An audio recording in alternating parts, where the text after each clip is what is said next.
တိုက်ခတ်လာတဲ့အဲ့ဒီလေညင်းဟာတစ်တီးချန်တွေကနှာခေါင်းရှုံးခြင်းစရာပိုးသက်ဆေးနှံတွေကိုမောင်းထုတ်ပေးုံတင်မကပဲထူးခြားဆန်းပြလို့နဲ့အနံ့အသက်တစ်ခုကိုပါတည်ဆောင်လာခဲ့ပါတယ်ပစ္စည်းတွေတိတ်ဆိတော့မဲ့အဖိုးလူရဲ့လက်တွေဟာရုတ်တရက်တောင်းတင်းသွားပြီးသူဟာနှာခေါင်းကိုရှုံကအားရပါးရနှက်ရှိုက်ကြည့်လိုက်ပါတယ်မုံဝါးနေတဲ့သူ့ရဲ့မျက်ဝန်းအစုံဟာချက်ချင်းပဲဝိုင်းဆက်ပြူးကျဲသွားပြီးမယုံကြည်နိုင်လုံးနဲ့မျက်နှာပေးနဲ့လေတိုက်ခတ်လာတဲ့အရက်စီကိုဖြည်းဖြည်းချင်းလှည့်ကြည့်လိုက်မိပါတယ်ဒါပါနဲ့လေအေးမြတဲ့ရနန့်စီကိုလူတိုင်းကတတိထားပြီးလှမ်းကြည့်လိုက်ကြတဲ့အခါမှာတော့တရွာလုံးကအစိတ်ကုန်းကြီးတားမြင့်မြေဖြစ်တတ်မှတ်ထားပြီးတစ်ချိန်က6တွေ့တိတ်ဆိတ်နေခဲ့တဲ့မလန့်မကန့်ကကြောက်တောင်ကုန်းလေးဟာအခုချိန်မှာတော့စိတ်လှုပ်ရှားတုံ့လို့စရာကောင်းအောင်တက်ဝင်လှုပ်ရှားနေတဲ့တဆောက်တအားတွေနဲ့ပြည့်နေနေတာကိုမြင်တွေ့လိုက်ရပါတယ်ဒါဟာဘလို့မြင်ကွင်းမျိုးလဲတောင်ကုန်းတစ်ခုလုံးမှာစိမ့်လန်းဆိုပြီးနေတဲ့စပြည့်နွယ်ပင်တွေဟာစိမ့်ဖက်ဖက်ကြောက်မြတ်ရတနာတုံးကြီးတစ်ခုလို6တွေ့နေတဲ့တောင်ကျောပေါ်မှာမြုပ်နှံထားသလိုပါပဲအရွက်တိုင်းဟာအပြေအဝဖြန့်ကားနေပြီးတောက်ပတဲ့အထိစိမ့်လန်းတွေကနေအောင်အောက်မှာကျမ်းမာတန်ဆွမ်းတဲ့အယောင်ဝါတွေတောက်ပနေပါတယ်ပိုပြီးမျက်တောင်မခတ်တန်းကြည့်နေမိစေတာကတော့စပြည့်နွယ်ပင်တွေကြားထဲမှာကလေးငယ်တယောက်ရဲ့လက်သီးဆုပ်လောက်အရွယ်စားရှိပြီးပလဲရတနာလိုကြည်လင်တောက်ပနေတဲ့စပြည့်တီးအပြုတ်လိုက်အခိုင်လိုက်တွေတွဲလောင်းကြနေတာပဲဖြစ်ပါတယ်အဲ့ဒီအခိုင်တွေဟာလေညင်းထဲမှာအตาရလောက်ခါနေပြီးထွက်ပေါ်လာတဲ့မွေးရနံ့ဟာဘေးအိမ်ကတစ်တီးချန်ရဲ့ပြုတ်အန်ကျင်စရာပိုးသက်စေးနှံတွေကိုချက်ချင်းဖုံးလွှမ်းသွားပါတယ်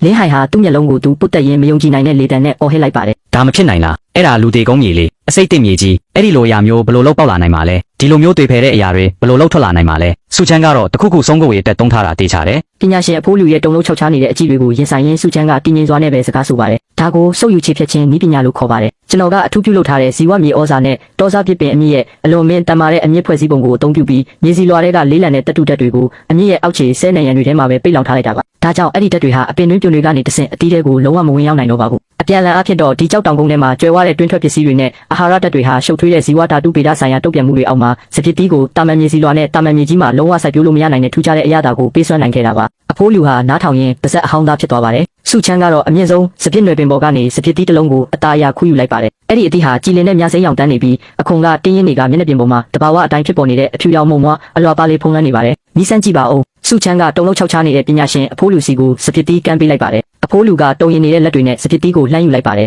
လက်ထဲရောက်ရှိသည်ဒီစပစ်တီးရဲ့မာကျုံမှုနှုံကအလွန်မြင့်မာပြီးတေချာထုစစ်ထားတဲ့မြကြောက်တုံးလေးတစ်တုံးလိုဖြစ်နေတာကိုသူအံ့ဩစွာတွေ့ရှိလိုက်ရပါတယ်သူဟာအတီးကိုပါဇက်ထဲဂယုတစိုက်ထည့်လိုက်ပြီးသွားနဲ့အตาအရာဖိညက်လိုက်တဲ့အခါကျွတ်ဆိုတဲ့ကျွတ်ဆက်တဲ့အတန်နဲ့အတူဖြိုရည်တွေဟာပါဇက်ထဲမှာချက်ချင်းပေါက်ကွဲထွက်သွားပါတယ်ဒါဟာအဖိုးလူတစ်သက်မှာတစ်ခါမျှမခံစားဘူးသေးတဲ့အရာတာမုံတိုင်းတစ်ခုပါပဲအမြင့်တဲ့အရာတာအနှဲငယ်မျှတော့မရှိပဲအသားကရေခဲလိုကျွတ်ရွနေပါတယ်ဒီရတာအံ့ဩဖို့ကောင်းလောက်အောင်ထူးခြားလာကြည်လားချိုပေမဲ့မအီဘူးဒေါနက်ထဲကအေးမြတဲ့မွေးရနံတစ်ခုပါနေတယ်လို့ပဲပြီးတော့ကြောက်ကြားကတကြားလိုရုံးကျတဲ့အထီးတွေ့မျိုးလဲရှိတယ်စုချမ်းမင်းကဘာအစ်မီမျိုးစိတ်တစ်ခုကိုဖန်တီးလိုက်ပြီးတောင်ကုန်းအောက်မှာရက်နေတဲ့လင်းဟိုင်ဟာအဖိုးလူရဲ့အကဲဖြတ်ချက်ကိုကြားပြီးမနာလိုစိတ်ကြောင့်မျက်လုံးတွေနီးရဲလာပါတယ်သူဟာခွေးယူတကောင်လိုပြေးဝင်လာပြီးစပစ်တီးတစ်လုံးကိုဆွဲလူကပါဇက်ထဲအတင်းထည့်လိုက်ပါတယ်သူကြိုတင်ပြင်ဆင်ထားတဲ့လှောင်ပြောင်တော်မဲ့စကလုံးတွေဟာစပစ်တီးရဲ့အသားကိုမြည်ဆမ်းမိတဲ့တခါချင်းမှာပဲလက်ချောင်းထဲမှာအားလုံးတဆူသွားခဲ့ရပါတယ်မြင့်မောင်လာတဲ့အခါကြောက်တောင်ကုန်းလေးဟာထူးဆန်းထွေပြားတဲ့တိတ်ဆိတ်မှုတစ်ခုတည်းကြားရောက်သွားပါတယ်လင်းဟိုင်ဟာသူ့အိမ်ရဲ့ကိုတောင်ထဲမှာပုံအောင်နေပြီးမျက်လုံးတွေကကောက်ချစ်ရက်ဆက်နေတာလက်ထဲမှာတော့နှာခေါင်းရှုံးကျင်စရာအနံ့အသက်တွေထွက်နေတဲ့စက်မှုလုပ်ငန်းသုံးအစ်စ်ပြင်းပုံးချို့ကိုကင်ထားပါတယ်သူ့ရဲ့စပစ်ချံပျက်စီးသွားပြီးနမဲလည်းပြတ်သွားပြီးအခုချိန်မှာသူ့မှာစိတ်ကူးတစ်ခုပဲရှိပါတော့တယ်စုချမ်းကိုလည်းကောင်းကောင်းမနေစေရဘူးဆိုတာပါပဲစုချမ်းဒါမင်းငိုက်ကိုအကြက်ကင်တာမင်းကအစိတ်တစ်မြေပေါ်မှာရွှေတွေဆက်ပြိုးနိုင်နေဆိုမှတော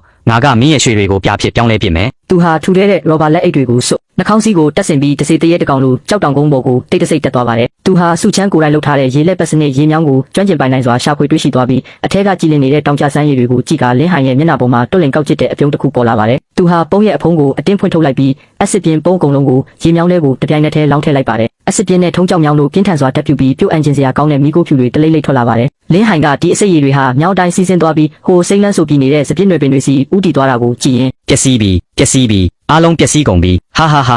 အော်ပြီးရေမောရင်ညမောင်ရိတ်ကိုအခွင့်ကောင်းယူပြီးအခင်းဖြစ်ပွားရာနေရာကနေအလောတကြီးထွက်ပြေးလွတ်မြောက်သွားပါတယ်ဒါပေမဲ့သူမသိတာကတော့သူ့ရဲ့နောက်ကျောဘက်မလန့်မကန့်ကတစ်ပင်အိုကြီးနှစ်ပင်ကြားထဲမှာအစင်းမြင့်အနီအောက်ရောင်ကြီးသုံးကင်မရာအသေးစားလေးတစ်ခုဟာတိတ်တဆိတ်လဲပတ်နေပြီးသူအစိတ်ခတ်နေတဲ့လုပ်ငန်းစဉ်တစ်ခုလုံးကိုတင်မကပဲသူ့မျက်နှာပေါ်ကအယုတ်ဆိုးကောက်ကျစ်လာတဲ့မျက်နှာပေးအမူအရာကိုပါအတန်တိတ်မတန်းတိုင်နေခဲ့တယ်ဆိုတာပါပဲ